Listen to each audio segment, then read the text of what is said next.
Ang mga diskurso ni Kristo ng mga huling araw.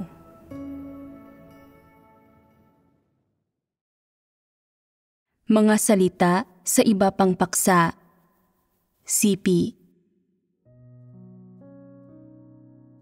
Ano ang inyong mga impresyon pagkatapos ninyong kantahin ang himno na "Siya na may kapangyarihan sa lahat"? Mayroon ba kayong anumang kabatiran? Dumaan sa maraming paghihirap ang lahat ng nabuhay, pero hindi talaga nila alam kung bakit ganito, at walang sino mang lubusang nagninilay-nilay kung ano ang ugat ng mga paghihirap na ito, kung may kabuluhan ba ito, o kung tama ba na mabuhay ng ganito ang mga tao. Kapag bata pa sila, palaging gusto ng mga tao na magkaroon ng magagandang damit na isusuot at masasarap na pagkain, at pakiramdam nila na ito ang paraan para maging masaya. Kapag lumaki na sila, nagsisimula ng mag-isip ang mga tao kung paanong kailangan nilang magpursige sa kanilang pag-aaral para makaangat sa karamihan at magtamasa ng magandang buhay. Kapag sila ay nasa hustong gulang na, ang mga tao ay nagsisimula ng magnais na kumita ng maraming pera, magkamit ng katanyagan at kapakinabangan, at magkaroon ng kapangyarihan at impluwensya. Gusto nilang maging angat sa lahat.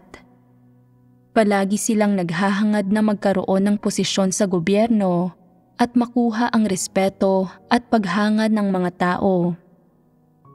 Kapag sila ay nagkaroon ng mga anak, umaasa silang tuloy-tuloy na magtatagumpay ang kanilang mga inapo sa mga darating na henerasyon at patuloy na uunlad at lalago. Ano ang layunin sa likod ng lahat ng hakbang na ito na tinatahak ng mga tao? Bakit ganito mag-isip ang mga tao? Bakit silang lahat ay nabubuhay ng ganito? Nabubuhay ang mga tao nang walang patutunguhan. Bakit ko sinasabing walang patutunguhan?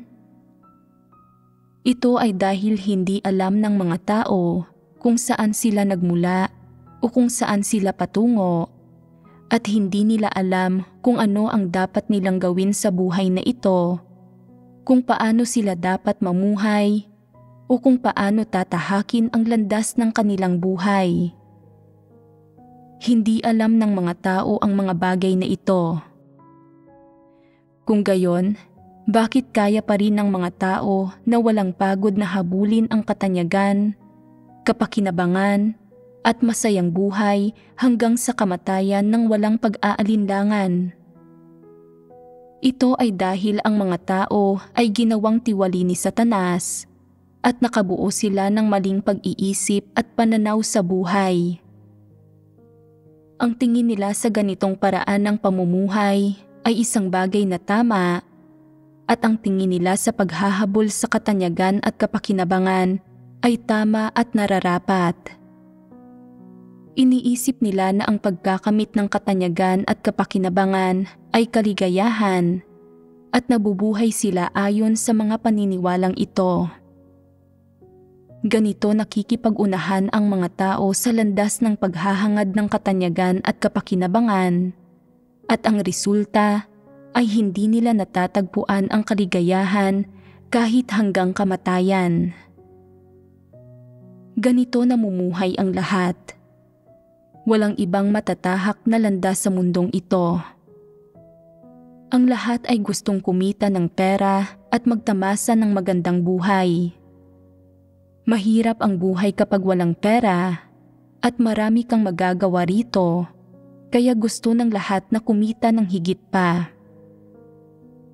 Kapag naging maunlad ang buhay, gusto nilang hawakan ang kanilang kayamanan at ipagpatuloy ng kanilang mga anak ang kanilang pamana, at walang sino man ang nakakaunawa na hungkag ang ganitong pamumuhay. Lumilisan ang lahat sa mundong ito nang may mga pinagsisisihan, may mga tanong na hindi nasagot, at may damdamin ng pag-aatubili. Dumaraan ang mga tao sa buhay na ito sa kahirapan at kayamanan at nabubuhay ng matagal at maigsi. Ang ilan ay karaniwang tao, habang ang iba naman ay matataas ang katungkulan at elitista. Mayroong mga tao mula sa bawat antas ng lipunan, ngunit lahat sila ay karaniwang nabubuhay sa parehong paraan.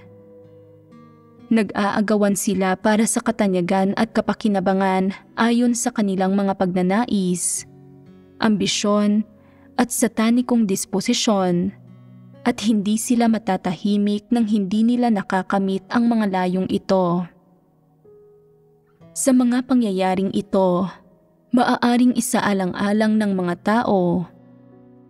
Bakit namumuhay ng ganito ang mga tao? Wala na bang ibang matatahak na landas? Talaga bang nabubuhay ang mga tao para lamang kumain at uminom ng maayos hanggang sa mamatay sila? Saan sila pumupunta pagkatapos?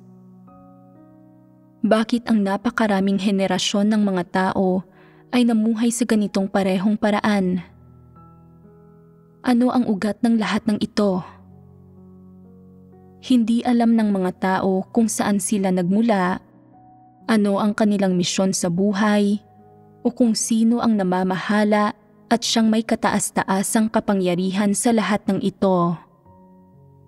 Ang mga henerasyon ay isa-isang dumarating at umaalis, at bawat isa ay nabubuhay at namamatay sa parehong paraan. Dumarating at umaalis silang lahat sa parehong paraan, at walang sino man ang nakatatagpo ng tunay na paraan at landas sa pamumuhay. Walang naghahanap ng katotohanan dito. Mula noong unang panahon hanggang ngayon, namumuhay ang mga tao sa parehong paraan. Silang lahat ay naghahanap at naghihintay, nagnanais na makita kung ano ang mangyayari sa sangkatauhan nang walang nakakaalam o nakakakita nito. Sa huli, hindi lang talaga alam ng mga tao kung sino ang nag-iisa na namamahala at may kataas-taasang kapangyarihan sa lahat ng ito, o kung siya ay umiiral nga. Hindi nila alam ang sagot dito, at ang tanging magagawa nila ay mabuhay ng walang laban, nag-aasam taon-taon, at nagtitiis araw-araw hanggang ngayon. Kung alam ng mga tao kung bakit nangyayari ang lahat ng ito, magbibigay ba ito sa kanila ng isang landas na susundan para sa kung paano sila dapat mamuhay? Magagawa na ba nilang makatakas sa paghihirap na ito at hindi na kailangang mamuhay ayon sa mga inaasam at inaasahan ng tao? Kapag nauunawaan ng mga tao kung bakit sila nabubuhay, bakit sila namamatay, at sino ang namamahala sa mundong ito, kapag naunawaan nila ang sagot na ang nag-iisa na siyang may kataas-taasang kapangyarihan sa lahat ng bagay ay ang lumikha, magkakaroon sila ng landas na susundan. Malalaman nila na dapat nilang hanapin ang katotohanan sa mga salita ng Diyos para makakita ng daan pasulong, at na hindi nila kailangang mamuhay sa gayong pagdurusa na umaasa sa mga kagustuhan at inaasam. Kung matutuklasan ng mga tao ang sagot kung bakit sila nabubuhay at namamatay, hindi ba't magkakaroon ng solusyon sa lahat ng pagdurusa at paghihirap ng tao? Hindi ba't magkakaloob ito ng pagliligtas sa mga tao? Ang mga tao ay tunay na makatatagpo ng pagliligtas at sila ay ganap na mapapalaya. Ano ang dapat ninyong pagnilay-nilayan sa inyong puso matapos ninyong mapakinggan ang kantang "Siya na may kapangyarihan sa lahat"? Kung malalaman ng sangkatauhan kung bakit sila nabubuhay at bakit sila namamatay, at sino, sa katunayan, ang may kataas-taasang kapangyarihan sa mundong ito at sa lahat ng bagay, at ang nag-iisa na namumuno sa lahat, at kung nasaan siya mismo, at kung ano ang hinihingi niya sa tao. Kung mauunawaan ng sangkatauhan ang mga bagay na ito, malalaman nila kung paano pakikitunguhan ang lumikha at paano sasamba at magpapasakop sa kanya. Magkakamit sila ng suporta sa kanilang puso, magiging payapa sila at masaya, at hindi na sila mabubuhay sa gayong pighati at pasakit. Sa huling pagsusuri, dapat maunawaan ng mga tao ang katotohanan. Ang landas na kanilang pinipili para sa kanilang buhay ay napakahalaga, at mahalaga rin kung paano sila nabubuhay. Kung paano nabubuhay ang isang tao at ang landas na tinatahak niya ang nagpapasya kung ang buhay ng isang tao ay masaya o malungkot. Ito ay isang bagay na dapat maunawaan ng mga tao. Kapag narinig ng mga tao ang himnong ito, maaaring magkaroon sila ng matinding damdamin sa kanilang puso. Ang buhay ng lahat ng sangkatauhan ay sumusunod sa ganitong uri ng huwaran. Ang mga sinaunang tao ay hindi naiiba, at ang mga modernong tao ay tulad lang din ng mga sinauna. Hindi binago ng mga modernong tao ang mga paraang ito. Kaya, mayroon bang may kataas-taasang kapangyarihan sa sangkatauhan, isang bantog na Diyos na namamahala sa lahat ng bagay? Kung matatagpuan ng sangkatauhan ang Diyos, ang nag-iisa na namamahala sa lahat, hindi ba't ang sangkatauhan ay makadarama ng kaligayahan? Ang susi ngayon ay hanapin ang ugat ng sangkatauhan. Nasaan ang ugat na ito? Pagkakita sa ugat na ito, ang sangkatauhan ay maaaring mamuhay sa ibang uri ng dako. Kung hindi ito makikita ng sangkatauhan at patuloy nilang ipinamumuhay ang parehong uri ng pamumuhay gaya ng dati, makakamit ba nila ang kaligayahan? Kung ang mga tao ay hindi nananalig sa Diyos, kahit na alam nilang ang sangkatauhan ay labis na tiwali, ano ang kanilang gagawin? Malulutas ba nila ang aktwal na problema ng katiwalian? Mayroon ba silang landas tungo sa kaligtasan? Bagamat maaaring nais mong magbago para sa ikabubuti at ipamuhay ang wangis ng tao, kaya mo ba? Wala kang landas na matatahak sa paggawa nito. Nabubuhay ang ilang mga tao, halimbawa, para sa kanilang mga anak. Maaari mong sabihin na hindi mo nais gawin ito, ngunit makakamit mo ba ito? Nagmamadali at abala ang ilang tao para sa kayamanan at para sa katanyagan at kapakinabangan. Maaari mong sabihin na hindi mo gustong magmadali para sa mga bagay na ito, ngunit makakamit mo ba talaga ito? Hindi mo namamalayan, nagsimula ka na sa landas na ito, at kahit na gusto mong magbago sa ibang paraan ng pamumuhay, hindi mo kaya. Kung paano ka nabubuhay sa mundong ito ay wala sa iyong mga kamay. Ano ang ugat nito? Ito ay dahil ang mga tao ay hindi nananalig sa tunay na Diyos at hindi nila nakamtan ang katotohanan. Ano ang nagbibigay lakas sa espiritu ng mga tao? Saan sila naghahanap ng espiritual na suporta? Para sa espiritual na suporta, tumitingin ang mga tao sa muling pagsasama-sama ng pamilya, sa kaligayahan ng kasal, sa pagtatamasa ng mga material na bagay, sa kayamanan, katanyagan at pakinabang, sa kanilang katayuan, kanilang mga damdamin at kanilang mga karera at sa kaligayahan sa susunod na henerasyon. Mayroon bang hindi umaasa sa mga bagay na ito para sa espiritual na suporta? Natatagpuan ito ng mga may anak sa kanilang mga anak. Natatagpuan ito ng mga walang anak sa kanilang mga karera, sa pag-aasawa, sa katayuan sa lipunan, at katanyagan at kapakinabangan. Ang mga paraan ng buhay na nagawa sa makatuwid ay pare-parehong lahat. Napapasailalim sa kadalubhasaan at kapangyarihan ni Satanas at sa kabila ng kanilang mga sarili, nagmamadali at abala ang lahat ng tao sa ngalan ng katanyagan, pakinabang, kanilang mga inaasam, mga karera, mga pag-aasawa, mga pamilya, o para sa kapakanan ng susunod na henerasyon o para sa mga pisikal na kasiyahan. Ito ba ang tamang landas?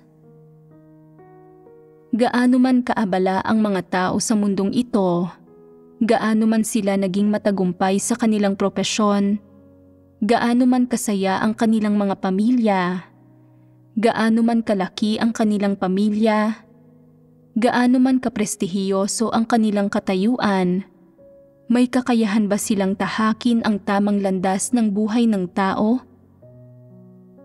Sa paghahabol sa katanyagan at pakinabang, sa mundo, o sa pagpupursigi sa kanilang mga karera, may kakayahan ba silang makita ang katotohanan na nilikha ng Diyos ang lahat ng bagay at Siya ang may kataas-taasang kapangyarihan sa kapalaran ng sangkatauhan? Imposible ito. Kung hindi kinikilala ng mga tao ang katotohanan na ang Diyos ang may kataas-taasang kapangyarihan sa kapalaran ng sangkatauhan, anuman ang kanilang partikular na paghahangad o landas, ang landas na kanilang tinatahak ay mali. Hindi ito ang tamang landas, kundi ang baluktot na landas, ang landas ng kasamaan.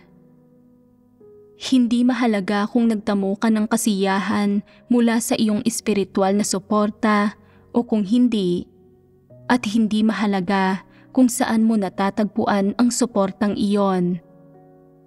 Hindi ito tunay na pananampalataya at hindi ito ang tamang landas para sa buhay ng tao. Ano ang ibig sabihin ng pagkakaroon ng tunay na pananampalataya? Ito ay ang pagtanggap sa pagpapakita at sa gawain ng Diyos at pagtanggap sa lahat ng katotohanang ipinahayag ng Diyos. Ang katotohanang ito ay ang tamang landas para sa buhay ng tao at ang katotohanan at buhay na dapat hangarin ng mga tao. Ang pagtahak sa tamang landas sa buhay ay pagsunod sa Diyos at pagkakaroon ng kakayahang maunawaan ang katotohanan sa pamumuno ng kanyang mga salita, ang maunawaan ang katotohanan, malaman kung ano ang mabuti at ano ang masama, malaman kung ano ang positibo at kung ano ang negatibo, at maunawaan ang kanyang kataas-taasang kapangyarihan at kapangyarihang walang hanggan. Kapag tunay na nauunawaan ng mga tao sa kanilang puso na hindi lamang nilikha ng Diyos ang langit at lupa at lahat ng bagay, kundi Siya rin ang may kataas-taasang kapangyarihan sa sansinukob at sa lahat ng bagay, magagawa nilang magpasakop sa lahat ng kanyang pamamatnugot at pagsasaayos, mamuhay ayon sa kanyang mga salita, at matakot sa Diyos at umiwas sa kasamaan. Ito ang pagtahak sa tamang landas para sa buhay ng tao. Kapag tinatahak ng mga tao ang tamang landas sa buhay, mauunawaan nila kung bakit nabubuhay ang mga tao at kung paano sila dapat mamuhay upang mabuhay sa liwanag at matanggap ang pagpapala at pagsang-ayon ng Diyos. Para saan kayo nabubuhay ngayon? Nauunawaan ba ninyo? Nabubuhay kami para tapusin ang mga misyon at ipinagkatiwala sa amin ng Diyos at para tuparin ang tungkulin ng mga nilikha. Kung gusto mong tuparin ang tungkulin ng isang nilikha at tapusin ang ipinagkatiwala ng Diyos, ito ay pansarili mong pagnanais at ang landas ng buhay na iyong pinili, at ito ay tama. Ngunit mayroong isang katotohanan na dapat mong malaman. Ang mga tao ay nabubuhay sa mundong ito at ito ay isinaayos ng Diyos. Ang lahat ng tao ay dumarating sa mundo ng may misyon. Hindi sila basta na lang dumarating. Ang lahat ng ito ay pinamamahalaan, isinasaayos, at pinamamatnugutan ng Diyos nang walang kahit katiting na pagkakamali. Sa pagdating ng lahat sa mundo, ang anumang kanilang natututunan o ginagawa ay lahat para magampanan ang papel dito. Ano ang papel na ito? Ito ay na dapat nilang tapusin ang isang gawain sa mundong ito. May mga bagay na dapat nilang gawin. Halimbawa, nagpakasal ang dalawang tao at nagkaroon sila ng isang anak at silang tatlo ang bumubuo ng isang kumpletong pamilya.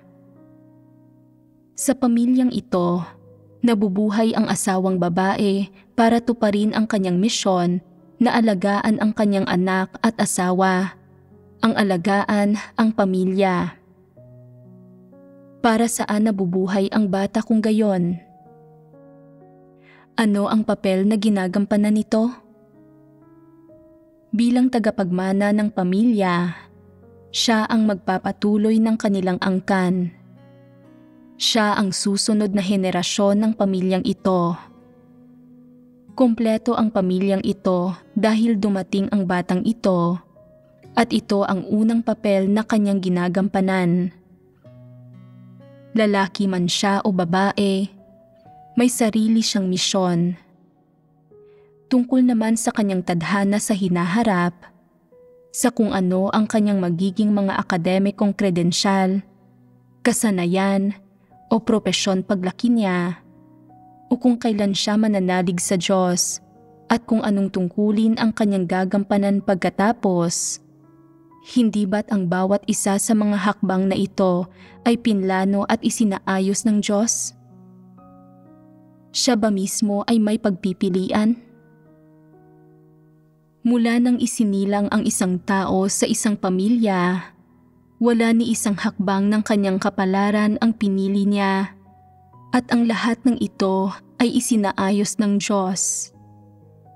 Ang lahat ng ito ay isinaayos ng Diyos at mayroong katotohanan dito. Tumutukoy ito sa kung para saan nabubuhay ang mga tao. Halimbawa, kung nag-aaral ka ng musika at mayroon kang mga kondisyon at kapaligiran ng pamilya para rito, ang pag-aaral ba ng musika ay isang bagay na pinili mo? Isinilang ka sa kapaligirang ito.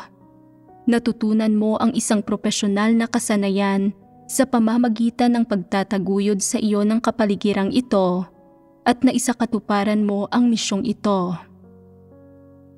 Ano ang nagbigay ng kakayahan sa iyo upang maisakatuparan ito? Ito ay dahil itinakda ito ng Diyos, hindi dahil pinili mo ito. Hindi ba't nagawa ito sa pamamagitan ng pamamatnugot ng lumikha? Sa paggawa mo sa iyong tungkulin ngayon at pagsasagawa ng kung ano ang iyong nalalaman at natutunan ukol dito, sino ang nagpasya nito? Ang Diyos ang nagpasya nito, hindi ikaw. Sa obhetibong pananalita, para kanino ka nabubuhay ngayon? Pareho ito sa bawat tao sa realidad. Nabubuhay silang lahat alang-alang sa kataas-taasang kapangyarihan at pagsasaayos ng Diyos.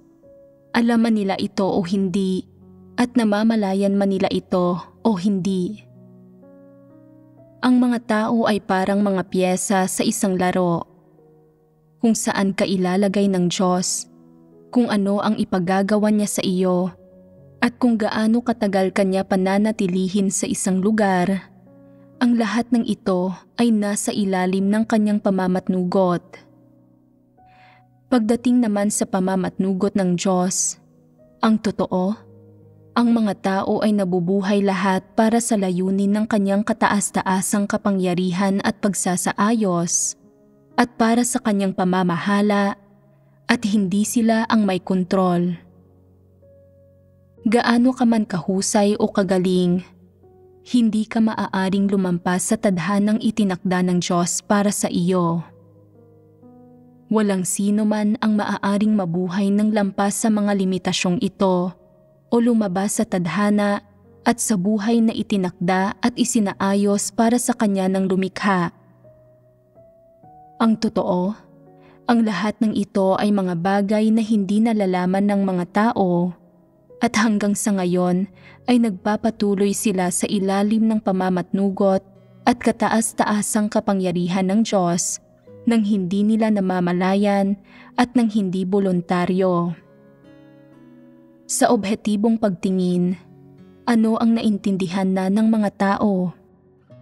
Ang kanilang buhay at kamatayan ay wala sa kanilang pagpapasya, kundi nasa ilalim ng kataas-taasang kapangyarihan at pamamatnugot ng Diyos.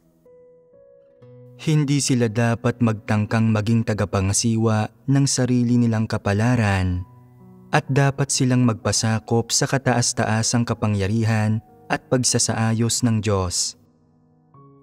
Ikaw ay lalago kung makikita mo ito sa ganitong paraan. Anong mga katotohanan ang dapat mong maunawaan upang makapagpasakop ka sa Diyos? Sa anumang uri ka man ng pamilya ipinanganak, at paano man ang mga bagay na gaya ng kakayahan mo, talino mo, at mga kaisipan mo, ang tadhana mo at ang lahat ng bagay tungkol sa iyo ay nasa ilalim ng pamamatnugot ng Diyos. Wala kang kapangyarihan dito. Ito ang landas na dapat piliin ng mga tao, ang unawain kung paanong isinaayos ng Diyos ang lahat ng sa iyo, kung paano niya ito ginagabayan, kung paano niya ito gagabayan sa hinaharap. Ang hangaring maunawaan ang mga pagnanais at layunin ng Diyos, at pagkatapos ay mamuhay sa takbo ng tadhana na pinamamahalaan at pinamamatnugutan ng lumikha. Hindi ito pakikipagpaligsahan, pakikipag-agawan, o pagsunggab sa mga bagay-bagay. Hindi ito tungkol sa pagsisiyasat o paglaban sa mga pagnanais ng lumikha. Hindi ito tungkol sa pagsisiyasat o pagsalungat sa lahat ng ito na isinaayos ng Diyos para sa iyo. Hindi ba't ginagawa nitong tama at wasto ang iyong pamumuhay? Ito ang tumatapos sa mga pagdududa tulad ng, bakit nabubuhay ang mga tao at bakit sila namamatay? O, yaong mga buhay ay inuulit ang parehong kalunos-lunos na kasaysayan ng mga pumanaw na. Nararamdaman ng mga tao na wala naman talagang anumang paghihirap sa pamumuhay ng ganitong buhay, at natagpuan na nila ang pinagmulan ng buhay. Nauunawaan nila kung ano ang kahulugan ng tadhana.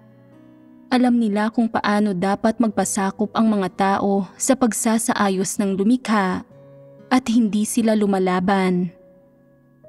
Ito ay isang makabuluhang paraan para mabuhay.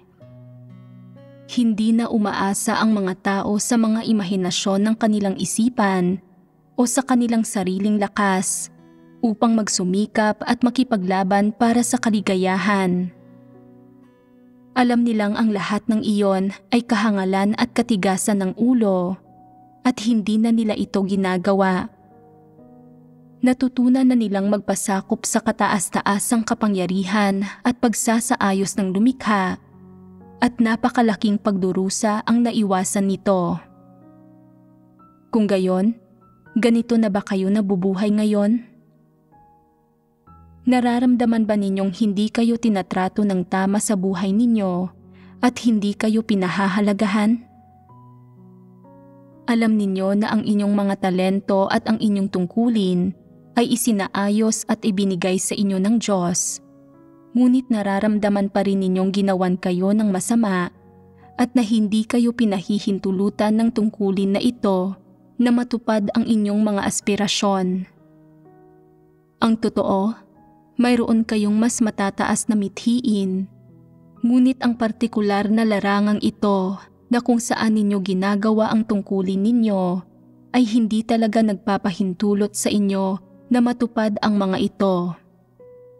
Ganito ba kayo mag-isip? Wala kayong mga ambisyon o pagnanais.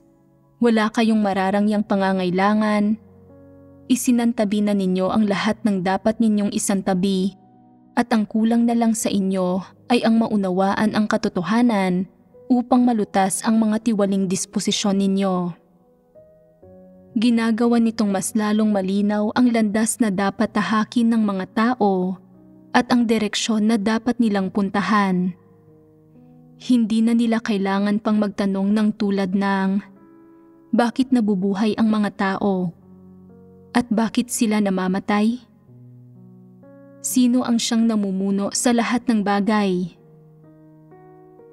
Anuman ang hinahangad mo o anuman ang mga inaasam mo, sa pamamagitan lamang ng pagbabalik sa presensya ng lumikha, pananatili sa lugar mo at matapat na pagsasakatuparan ng dapat mong gawin at ng pagtupad at pagkumpleto sa iyong tungkulin na makakapamuhay ka sa isang paraan na naghahatid ng isang malinis na konsensya at na tama at nararapat. Walang kalakip na pagdurusa. Ito ang kahulugan at halaga ng pamumuhay.